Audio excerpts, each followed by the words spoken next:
Hello and welcome to episode 10 of Beard and Boarded. My name is Travis Tackett and today we're going to talk about the comics I read this week. Let's get it started. The first book I want to talk about today is Action Comics number 975. Now this book has been pretty awesome ever since the Rebirth initiative started, and I definitely suggest you pick it up if you're interested in Superman, because every issue has been pretty much a hit. Now in this issue, Superman is dealing with the Clark Kent that's been running around since the start of Rebirth, and they finally reveal who this character really is, and it's pretty cool reveal, and I definitely suggest you pick this one up.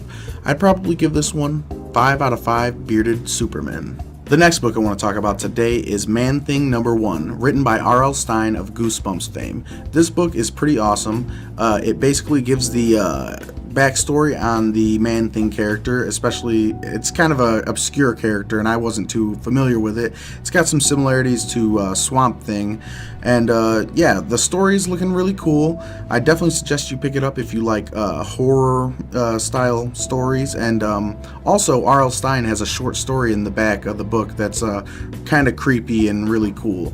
I'd probably give this one 4 out of 5 beards.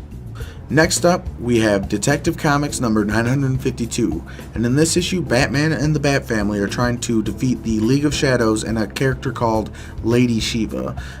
She seems to be a badass ninja. She's kicking everyone's ass, and yeah, I don't know a lot about her, but I'm interested. Yeah, this book was really fun. If you want to know more about the Bat Family, this is where you go. You get to meet characters like Batwing, Azrael, Clayface. All these characters are working with Batman right now, and I'd probably give this one 4 out of 5 bearded Batmen. Next, we have Kingpin number 2, and in this issue, Kingpin is still trying to convince the reporter to write a biography on him and kind of show him in a favorable light. At the same time, he's throwing banquets and charities to try and show off that he is a good guy, and during the middle of one of his charities, some of his old associates show up and he has to kind of show them the way out. I don't want to tell too much about this issue, but yeah, it was a really good read. Kingpin is a pretty deep character and they're really showcasing him in a cool way. Also, I really like the way they designed this character. He's so big and beastly. Yeah, and that's about all I can say about it. I'd probably give this one 4 out of 5 bearded Matt Murdochs. Next up, we have Hal Jordan and the Green Lantern Corps number 16. And in this issue, the Green Lanterns and the Yellow Lanterns have decided to work together to basically secure the sectors and take care of business. But there's still some Yellow Lanterns that want to be bad, and they decide to team up and go find them all. Well, Guy Gardner decides he's going to go find Arkillo, the biggest and baddest Yellow Lantern there is. And he decides he's going to face him hand to hand, no rings, no power, and it's a pretty badass fight, that's all I can say. This book showcases how Guy Gardner is one of the toughest Green Lanterns out of all of them, and how he's willing to put his self on the line to take care of business, no matter how stupid the decision is. But yeah, I'd probably give this one 5 out of 5 bearded John Stewarts. Next up, we have Old Man Logan number 19, and this book is about a version of Wolverine from a dystopian future that never comes to be in the actual Marvel universe.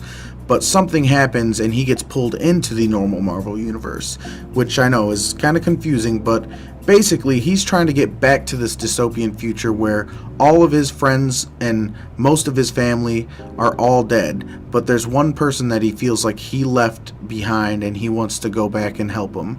And he decides to ask all the characters in the Marvel universe who know magic and know how to manipulate time, and all of them basically to give him a no. So he decides to take it in his own hands and try and find a evil character in the Marvel universe who might help him and not really care about it. So yeah, I'm really liking this issue. I like that he's trying to figure out how to get back to his own world, and I wonder if it means we might be getting our regular Wolverine back sometime soon. Yeah, I'm really liking this book. I didn't really care for the art in this issue, but other than that, I really liked it. I'd probably have to give this one 4 out of 5 bearded Wolverines. Next up, we have The Flash number 18, and in this issue, Wally West is still kind of coming to terms and dealing with the fact that his father who he thought was his brother growing up, is actually the new Reverse Flash, and decides he wants to go visit him, and finds out that he's not in the prison that he was in before, and finds out that he's in a prison run by Amanda Waller. So yeah, this issue is really cool. Him and the Flash go together to this prison and find that they're not going to find anything there, and have to go elsewhere. The issue is really good. The art is really great. As you can see, the Flash and Wally depicted really great. And if you're into the TV show, like I say every time I talk about the Flash, this book is a must pick up. If you are trying to figure out what comic you want to get into and you are into the Flash on the TV, this is the way to go.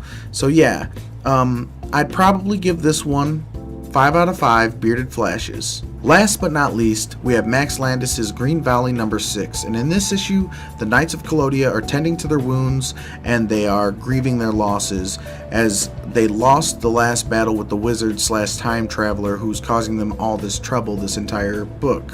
The art in this book is fantastic. The story is going really interesting ways. I'm very excited for the next issue. If you're really into sword and sorcery and science fiction and like time travel and alternate dimension type stuff, this is the book to read. And I'd probably have to give this one 5 out of 5 Knights of Colodia with a beard. Well, that's the end of this week's episode of Beard and Boarded, but it doesn't have to be the end of this week's conversation. If you want to talk about any of the books I've read this week, go ahead and leave me a comment in the comment section below. Also, if you want to read any of the books I read this week, go ahead and look in the description below, and I've left links to where you can purchase them. Please like, share, and subscribe to my YouTube channel, and tell your friends about it. Right now I have 58 subscribers, and I'm looking to get 100 by the end of this month, and I'd really appreciate your help. Also, I'm on social media, on Facebook, on Instagram, on Twitter, and on Snapchat. So check me out at these links right here. Well, I'll talk to you next week. Beard and Board.